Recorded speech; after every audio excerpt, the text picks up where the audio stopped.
സംസ്ഥാന സർക്കാർ പൊതുമേഖലാ സ്ഥാപനമായ കയർഫെഡ് ഷോറൂം പാലായിൽ പ്രവർത്തനം ആരംഭിച്ചു.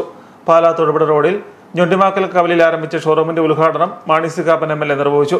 പാലാ നഗരസഭാ ചെയർമാൻ ഷാജി വി തുരുത്തൻ പദ്ധതി പ്രകാശനം നടത്തി. ജില്ലാ പഞ്ചായത്ത് അംഗം രാജേഷ് വള്ളിപ്ലാക്കൽ, കൌൺസിലർമാരായ ബൈജു കൊല്ലംപറമ്പിൽ, നീന ചെറുവള്ളി, വിവിധ രാഷ്ട്രീയ കക്ഷി നേതാക്കളായ N Suresh, Lalichan George, Babu K George, Benny Mailadoor, Binny Shonasseri തുടങ്ങിയവർ സംബന്ധിച്ചു.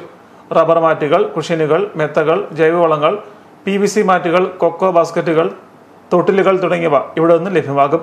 ചകിരിച്ചോറ് ഉപയോഗിച്ച് കയർഫെഡ് തയ്യാറാക്കുന്ന പ്രകൃതിദത്ത ജൈവവളമായ കൊക്കോ ഫെർട്ടും ഇവിടെ ലഭ്യമാകും.